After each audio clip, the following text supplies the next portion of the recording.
देश विदेश की सच्ची खबर सच के साथ। आप देख रहे हैं नेशनल इंडिया न्यूज। खबर वाराणसी से है। बनारस जब से कमिश्नरेट हुआ है, सबसे पुलिस का दावा है कि पुलिस यहां पर अपनी कार्यप्रणाली बहुत ही अच्छे ढंग से कर रही है। लेकिन फिलहाल अभी एक हफ्ते के अंदर बनारस में लगातार जो पुलिस को चुनौती दे रहे हैं, एक तरफ जहां प्रशासन का दावा है कि हम लोग रात में कार्य करते हैं, जो अपने कार्य करके निकल जाते हैं।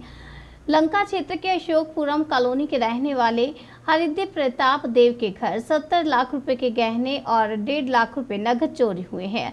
हरिद्य प्रताप ने बताया कि 20 मार्च को होली की छुट्टी होने की वजह से हम सभी परिवार अपने गांव गए हुए थे और 10 तारीख को वापस आए और 2 बजे यह जब घर आए और इन्होंने गेट का ताला खोला और उसके बाद घर में प्रवेश किया तो इनकी आंखें फटी की फटी रह गई। अंदर का दरवाजा टूटा हुआ है और यह घबरा गई। उसके बाद जब उन्होंने घर के अंदर प्रवेश किया, उनकी माताजी के कमरे का भी दरवाजा टूटा हुआ था और जब वो अंदर घुसे तो पूरा सामान बिखरा हुआ था, जिसमें से माता के बक्से में पुरानी ज्वेलरी रखी हुई थी और कैश रखा हुआ था, वह चोरी हो गया।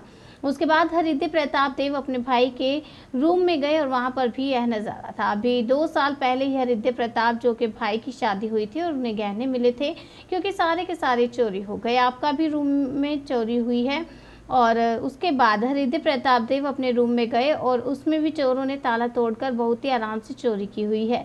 इस बात का अंदाजा इससे भी लगा सकते हैं कि चोरों ने कुछ चांदी के सामान यहां पर छोड़ दिए, क्योंकि उनको ज़रूरत से ज़्यादा सामान यहां पर मिल गया, इसलिए वह चांदी का सामान यहां पर छोड़कर गए थे। लगभग 65 से 70 लाख रुपए की ज्वेलरी चोरी हुई है और 1.5 लाख रुपए कैश। फॉरेंसिक टीम और लंका थाना यहां आकर जाँच कर रही है और पुलिस अपना कार्य कर रही है। जल्द से जल्द घटना का खुलासा किया जाएगा।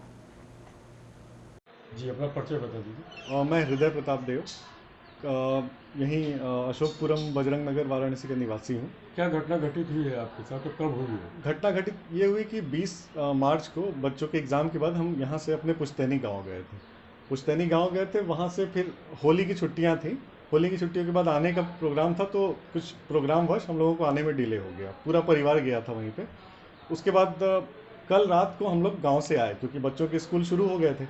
जैसे ही हम बाहर का दरवाज़ा हमने देखा, नॉर्मली हम गाड़ी से आए थे रात को 1:30 से 1:45 के बीच, दरवाज़ा बाहर से ताला बंद था। जब हम लोगों ने घर के अंदर देखा तो मेन दरवाज़ा जो है अंदर का वो टूटा पाया गया। तो फिर मुझे डाउट हुआ कि भाई ये कैसे टूट गया। फिर हम और पूरे परिवार वाले हम लोग जब अंदर गए तो नीचे हमने ये देखा कि वहाँ पूरा मतलब एक बहुत मतलब ज़बरदस्त खतरनाक दृश्य हम लोगों ने देखा। माता जी के रूम का पूरा दरवाज़ा तोड़ा हुआ था। उनके जो बक्से थे, बक्से से जितना भी वैल्यूएबल गहने थे जो कि उन्होंने रखा था, कुछ खानदानी गहने थे उसमें, कुछ हमारे मतलब सिस्टर का शादी है उसके लिए वहाँ पे इकट्ठा किया गया था, वो सारा कुछ उन्होंने मतलब सामान सारे बिखरे हुए थे और सारा कुछ उन्होंने चोरी कर लिया था। और एक एक सामान उन्होंने वहाँ पे चेक किया था, अच्छे से जांचा परखा था और इत्मीनान से उन्होंने हर वैल्यूएबल चीज़ वहाँ से समेट लिया था। नीचे वाले घर में कितने कमरे हैं? सभी कमरों को खंगाला था क्या? सारे कमरों को, मतलब हमारे घर में एक माताजी का कमरा, एक हमारा रूम है, मेरे भाई का और दूसरे भाई का, यानी 4 बेडरूम है और एक बाहर गेस्ट रूम है। तो माताजी के रूम का उन्होंने कब्जा तोड़ दिया था। अंदर का पूरा सामान, मेरी बहन का, मेरी माँ का जितना ज्वेलरी था सब उन्होंने चुरा लिया था।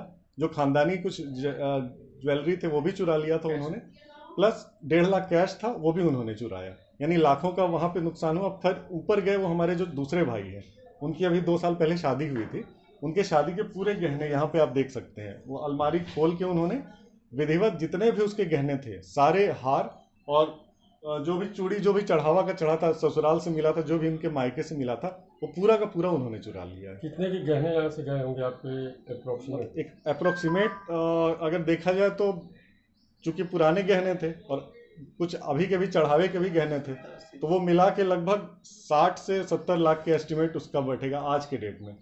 और ये एक मतलब हमें उम्मीद नहीं था कि इतनी बड़ी घटना जो है यहाँ पे घट जाएगी। आपको किसी के ऊपर कोई शक? अभी तो पुलिस जांच कर रही है और अभी चौकी इंचार्ज आए थे, फॉरेंसिक टीम ने भी पूरा जांच किया है इसमें। तो अभी तो हर पहलू से जांच कर रहे हैं। अभी शक के दायरे में तो कई पहलू हैं, उस पर चल रहा है बात। क्या मांग करते हैं प्रशासन से? हमारी मांग यही है कि इस तरह के डकैती को दोबारा यहाँ पे इस मोहल्ले में ना मतलब घटित होने दिया जाए, क्योंकि इससे क्या है कि इस पूरे माहौल में डर का माहौल बना हुआ है। हमारे आसपास के भी पड़ोसी भी यहाँ पे आए हैं, सबका यही कहना है कि जब एक घर में हो सकता है तो और घर में भी हो सकता है। अगर जल्दी से जल्दी कार्रवाई नहीं की गई और जो चोर हैं उनको या डकैती जिन्होंने भी किया अगर वो पकड़े नहीं गए तो कानून पर से विश्वास उठ जाएगा। अशोकपुरम कॉलोनी एक बड़ी कॉलोनी है, जी। तो क्या रात में यहाँ पे पुलिस की तरफ से गश्त होती नहीं, है? पुलिस की तरफ से गश्त होती है, लेकिन वो बाहर बाहर कई जगह पे गश्त होती है। पुलिस एक्टिव है, पुलिस की कार्यवाही में मुझे ज़्यादा संदेह नहीं है, लेकिन इतनी बड़ी घटना होने के बाद भी अगर कोई सुराग नहीं मिल रहा है तो ये सोचनीय है और इसके लिए डर का माहौल है और इतनी बड़ी घटना घट जाएगी मतलब हमें खुद उम्मीद नहीं था इस बात का।